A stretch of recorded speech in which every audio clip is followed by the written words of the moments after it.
Hello, welcome to English Lessons with Lakshmi. Today I am going to talk about the poem Andrea del Sarto by Robert Browning.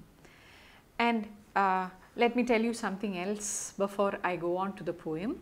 Now this book that you see here is the book that I used as a student during my degree classes. So it might look a bit tattered, but I am very comfortable with this book, and so please permit me to use this for this lecture. Now coming back to more interesting things, Andrea del Sarto is based on the real life story of a Florentine painter by the name of Andrea di Agnolo, who lived from 1486 to 1530 in Florence. Andrea del Sarto, he is called, the surname del Sarto comes because his father was a tailor. So it means del Sarto means the son of the tailor. So that is why Andrea del Sarto. And Andrea was a contemporary of the great painters like Raphael, Michelangelo and Leonardo da Vinci, and he was considered equally as famous as them.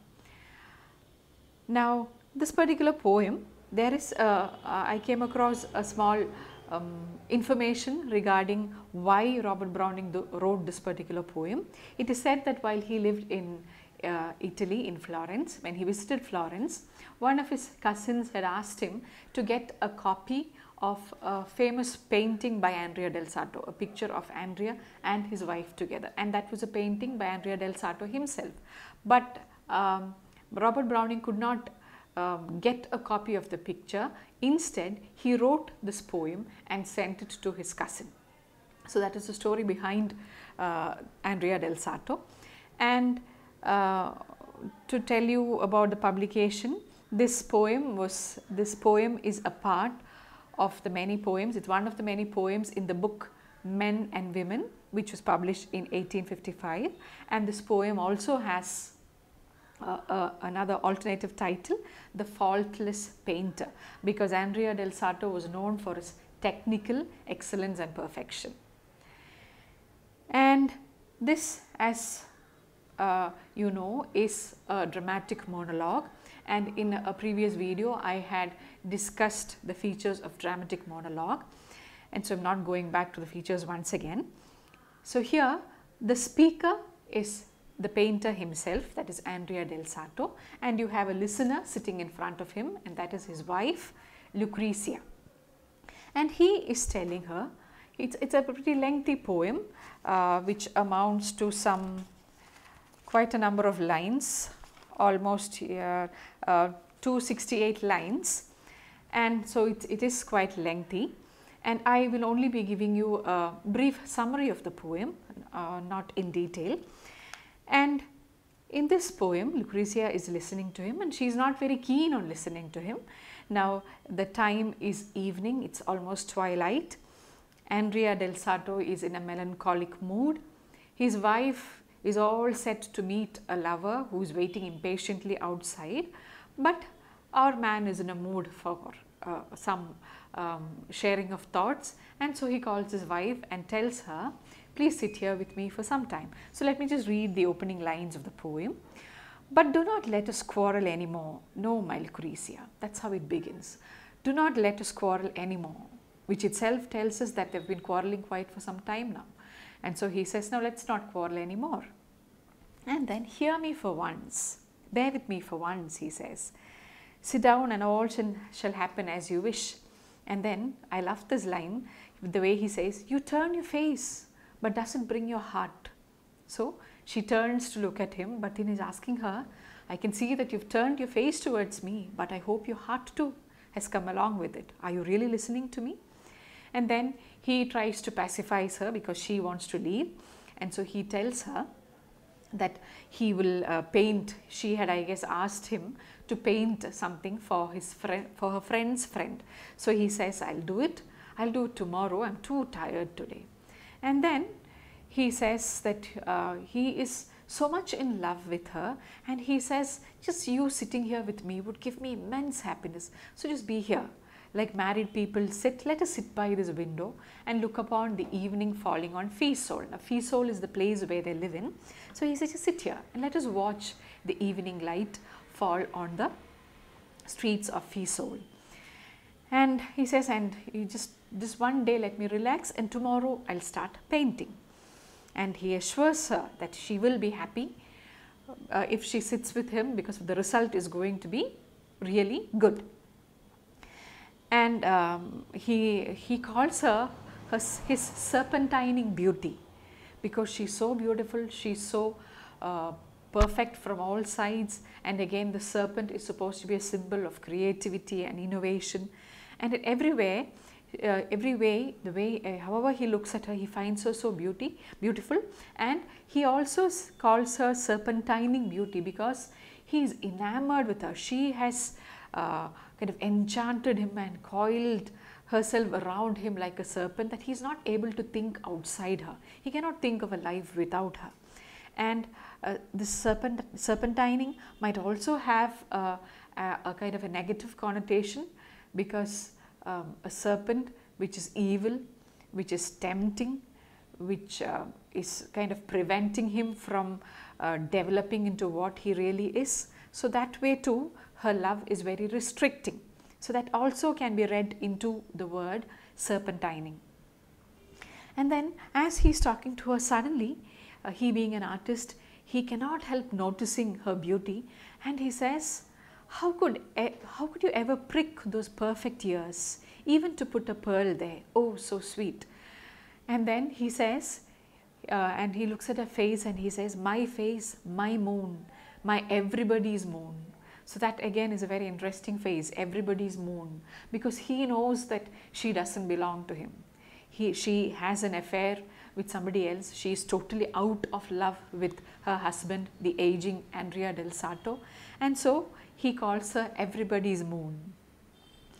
And he tells her to just sit here and smile, and he says that itself will make me bring out a wonderful painting.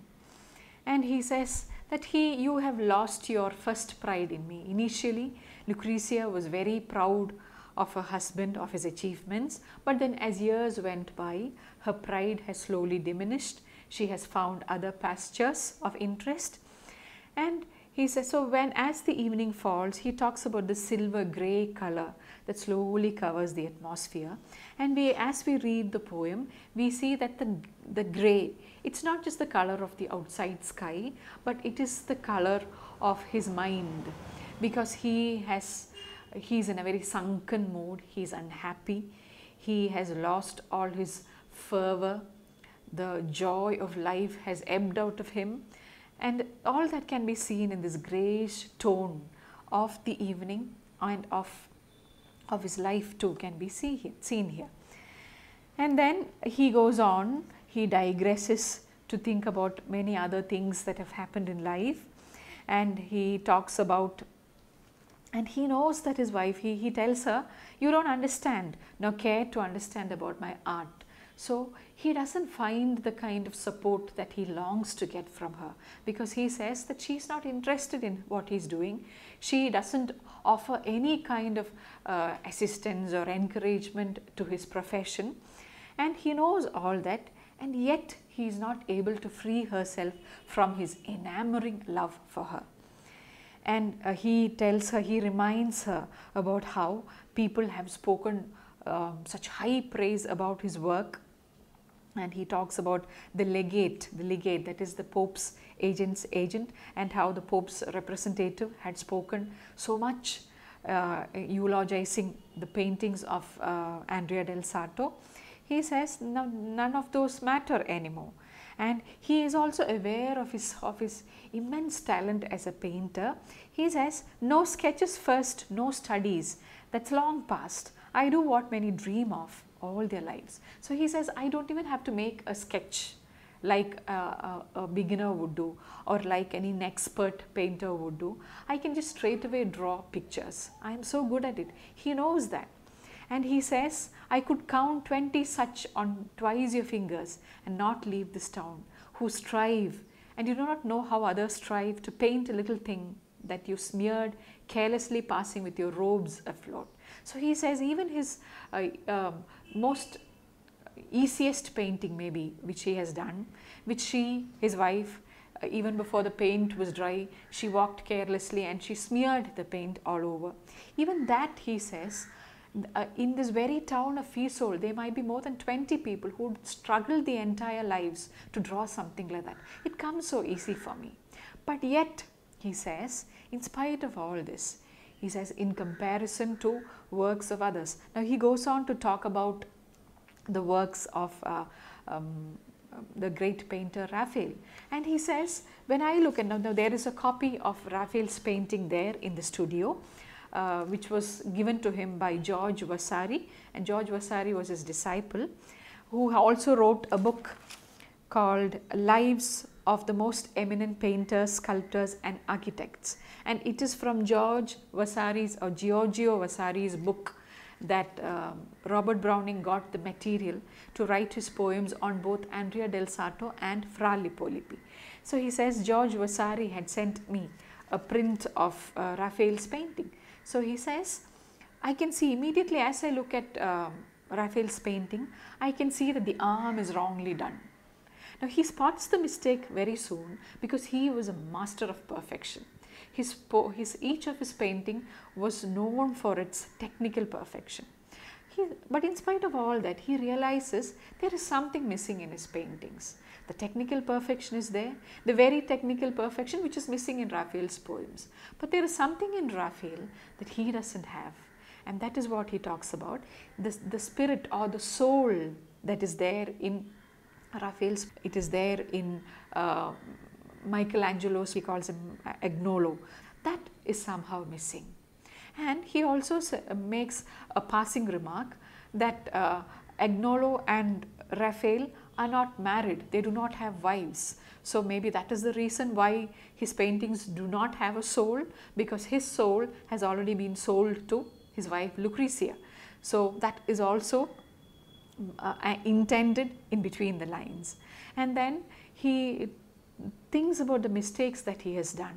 One, as the poem moves forward, we understand that one thing that he regrets is that he kind of devoted too much of himself to his wife, and she doesn't even reciprocate half his feelings. But even knowing that, he feels that he cannot tear himself away from her. He tells her that if you sit with me, if you just give me a few words of encouragement, I can definitely capture that very essence which is missing in my paintings. But then he knows that he is talking to deaf ears because Lucrezia is the least interested. And another regret that he expresses in the course of the poem is that he has wronged a certain person. Here the reference is to Francis, King Francis I of France, who had commissioned him for the redecoration of his palace, and he had paid him a lot of money in advance to purchase paintings and such things for this his new palace.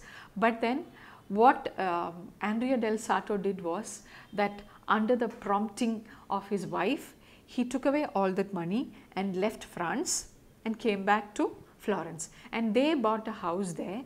And to please his wife, he did something that was not supposed to have been done, and that regret keeps coming up. In the course of the poem, you can see that he often talks about that particular incident, and he also talks about how he had a very good time there in the king's palace. He might as well have stayed back without listening to his wife, completed his painting and come back a happy man. But he didn't do that, and that is where his failing lies. In this poem, we can see how an anguished mind is trying to come in terms with its own foibles and follies. And here in this poem again we can see that Robert Browning's concept of God and how God is always there watching us, judging us. That idea too you can see in many places in the poem. Andrea del Sarto also seems to be weighing himself against the other poets, his contemporaries. And he says, there burns a truer light of God in them. He's talking here about Raphael and Agnolo. that is Michelangelo, and he feels that he is somehow lesser than them. Where less is more, Lucrezia, I am judged. He says that the greatness of an artist lies in aspiring high. What is the point in achieving something that everybody else can achieve? So he realizes that his mistake has been that he never aspired high. He never aspired for more. And that is the one point that keeps him away or keeps him below his contemporaries. And when he judges himself, he feels there are many places where he went wrong. One that I have mentioned earlier about how he cheated King Francis, robbed him of his money and ran off to build a house for his wife. And another here he mentions is about how he did not give himself completely to his profession. And there is yet another fault he finds about himself, that his parents died starving and he was not there to look after his parents. My father and mother died of want, says Andrea del Sarto. And he questions himself, why? Well, had I riches of my own? So he says, I've never made much money from my art. And when you read about the Andrea del Sarto, you find that he was not always hankering after money. He used to paint for a carpenter or for a king, and he wouldn't object to complete a work even if he was not paid fully. But it is with the arrival of Lucrezia that money started mattering to him, because she always demanded more and more from him. And even now, he says towards the end of the poem, as she is sitting there, only the body there, the mind elsewhere, because she is extremely impatient. Her lover is waiting outside. He is whistling to her from outside as a signal for her to come there, and he can hear that. Andrea del Sarto can hear that, and so so seeing her disturbance, he asks her, must you go? That cousin here again? He waits outside, must see you and not with me? Those loans. So then he says that he knows that this lady wants more money from him, and he also knows the very disturbing truth that this money she is going to give to her lover, and it is for her lover that she is taking money from him. So what a sad situation for a man to be in, for a husband to be in. And so we can very well empathize with Andrea del Sarto. If he has lost his imagination, if he has lost his fervor for life, we cannot really blame him. And so he goes on, he tells her, yes, you can leave. And he asks her, what does he, the cousin, what does he to please you more? So what does he give you that I don't? And so you can see the helplessness of the man there. And in the last stanza, he says, I am grown peaceful as old age tonight. I regret little, I would change still less. So he says, I have no regrets. I have done many things. So there my past life lies, why alter it? The very wrong to Francis. So he says, yes, I have done many mistakes. I wronged King Francis. I have not taken care of my parents. But then he tries to find justifications. He says it is not possible to be everything at once. A perfect son cannot be a great painter like mine. Look at the number of paintings that I have brought out. A perfect son cannot do that, because a painter needs more devotion, more hard work. So if you aspire to become a good son, you cannot be a good painter. So you cannot aspire for perfection in all. And he tries to satisfy himself, soothe himself with this justification. And then he also challenges, he says, let a good son, let somebody who calls himself a good son come and paint like me. It's not possible. So then we have to strike a balance somewhere, he says. And then so his wife is the least interested in listening to him, and so he says, okay, you don't want to listen to me, you can leave. And then he says that his life on earth is almost done, and it's already 5 years after the death of Raphael, who died very young. And he tells him that in this life I don't think I can achieve anything more, but I hope in the afterlife, that is in heaven, he calls it the New Jerusalem, which stands for heaven.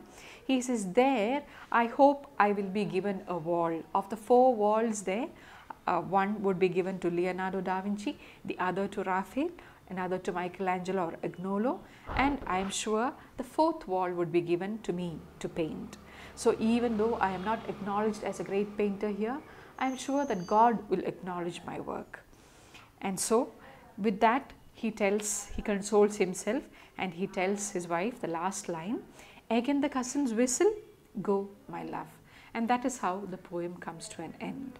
So here in this poem, he discusses in the course of the many things that he says, he discusses an artist's purpose and or the purpose of art itself, and of how an artist can be pulled down if he gets engaged too much in domestic affairs, and for an artist to be free of all such ties and bondages. All these things are discussed in this poem. And as a dramatic monologue, it is one of the best, because through this poem we understand a lot about this man called Andrea del Sarto, and even this wife Lucrezia, who doesn't utter a word throughout the poem. We get such a vivid picture of not only of her beauty, but of her degraded nature, of her having an affair with another person, of how she is totally, she has lost her love for this husband, and of how she has been a very selfish lady throughout, and all those things you get from this poem. And therefore it is undoubtedly one of the best dramatic monologues which outline the characters so effectively. It makes such wonderful reading, just like any other poems of Robert Browning. And those who like to look into the minds of people, I suggest you should really read the poems of Robert Browning, because poems like My Last Duchess and Porphyria's Lover, they're such wonderful, they give you such insight into people's minds. What I've attempted to do here is to give you a very skeletal summary of the poem and its main themes. And from here, I hope this summary would prompt you to go into further readings and enjoy the wonderful poem called Andrea del Sarto.